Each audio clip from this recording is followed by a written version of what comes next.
Je me suis rendu compte que mon tableau, durant toute la vidéo, il était comme ça. Et là, je le mets comme ça. Ouais, c'est un tableau d'Afrique.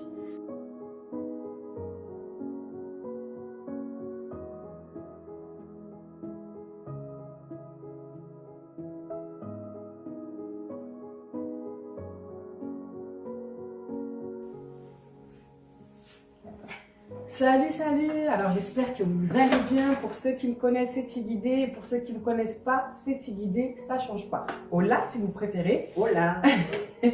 Alors aujourd'hui, on revient avec une nouvelle histoire. Le titre est Le couple sans enfants. Le couple sans enfants. Quelle histoire? Et oui, on se dit à tout de suite. À tout de suite.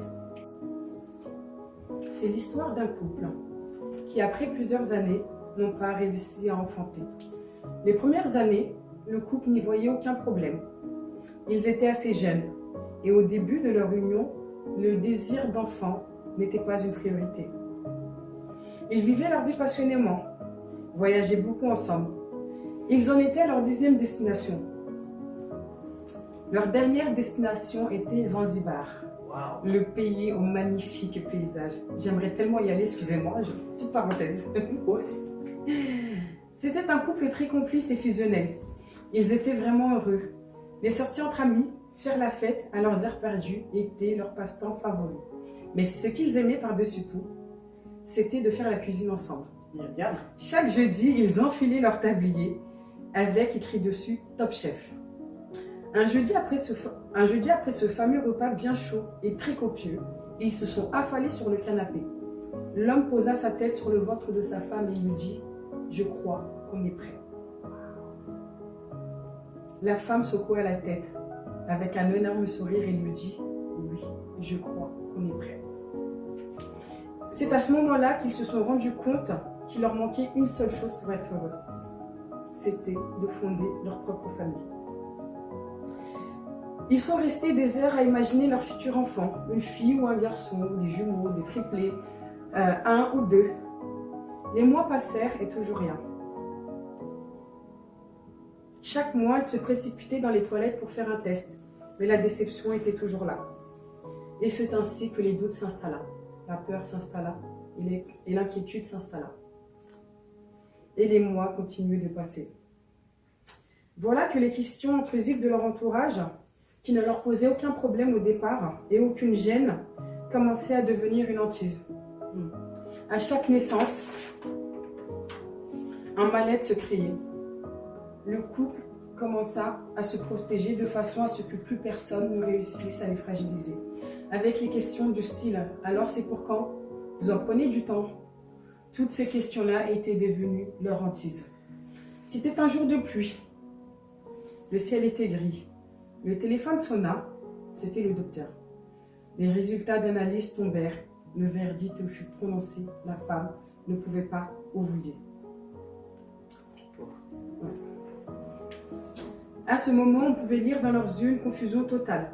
Après plusieurs jours, la femme décida d'aller voir son mari pour qu'il lui accorde le divorce. Elle voulait qu'il puisse fonder une famille avec une autre femme. Cette décision a été mûrement réfléchie. L'homme se mit dans une colère. Il refusa catégoriquement. Il la prit par les mains et lui promit qu'ils allaient se battre ensemble, aller voir tous les médecins possibles pour qu'un jour ils puissent fonder leur propre famille. C'est beau. Eh oui. Il avait l'intime conviction que ce jour arrivera. Sans que sa femme le sache, il s'arrêtait souvent dans une boutique pour vêtements pour enfants. C'est mignon. Pour y acheter des vêtements. Il était quasi sûr qu'un jour, il verra son enfant les porter. Et ce jour arriva. Wow. Plusieurs années après, mais ce jour arriva. Super. Le couple s'est battu corps et âme, passant par les pleurs, les cris, la dépression, la tristesse et plein d'autres sentiments. Parfois quelques rires, mais à aucun moment, ils ont voulu abandonner. Leur union était leur force. Et pas une seule fois, l'homme pensa quitter sa femme pour une autre. Quel beau Exactement. geste d'amour. Quelle Exactement. belle histoire que tu nous as racontée. C'est là. vrai. Ah Et oui. vous savez quoi? Ce fut leur plus beau combat et leur plus long. Non. Ce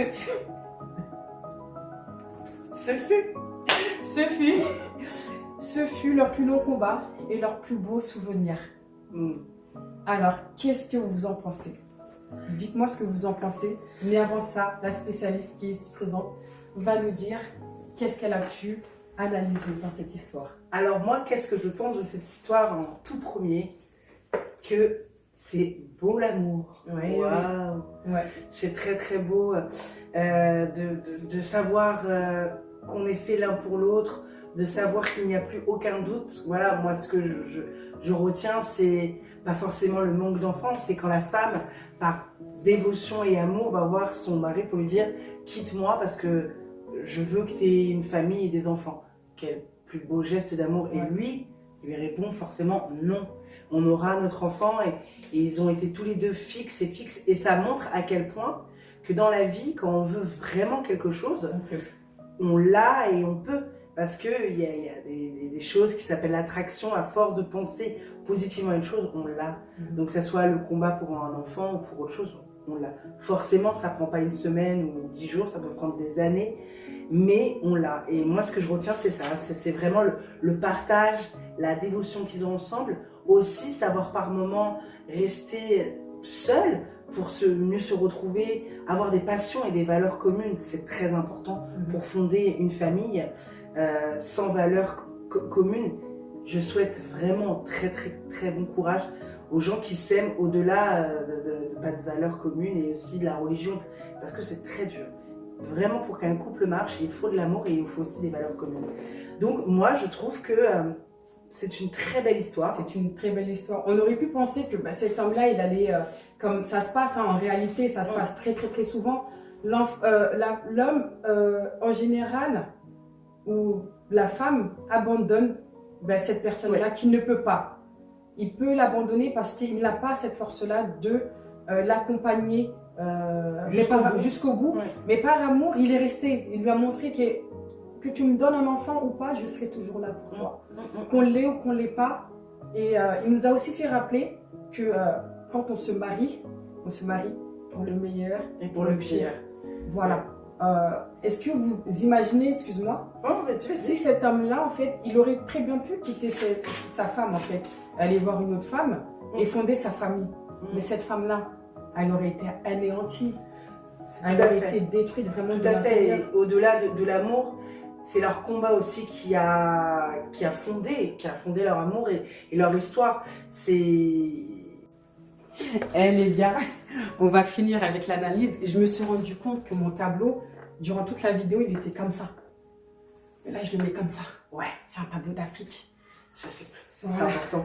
Donc là, on va finir son analyse, excusez-moi. La dernière analyse que je voudrais apporter aussi sur le couple sans enfant, c'est que la plupart des couples, on va dire à 80%, 90%, vont mener ce combat, vont avoir un enfant ou pas d'enfant, et en fait vont se séparer mutuellement parce qu'ils sont usés par ces années, par les reproches de leurs familles respectives, et même par la société, le regard de la société.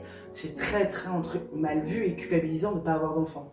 Donc vraiment, cette histoire, ce qu'on peut garder, c'est leur force de se protéger mutuellement des attaques et aussi l'amour qu'ils ont pu créer au-delà. Et je pense que c'est pour ça qu'ils ont été récompensés et qu'ils ont pu fonder leur famille. Voilà, vraiment, c'est la force et les valeurs communes, très important. Voilà l'analyse, voilà les analyses que Barbara a pu vous apporter sur cette histoire. N'hésitez pas à laisser en commentaire si vous avez quelque chose à rajouter ou si vous voulez faire votre propre analyse. Je vous laisse laisser en commentaire. N'hésitez pas à liker si vous avez aimé et à partager autour de vous. On se dit à très bientôt pour la prochaine vidéo. Salut! Salut!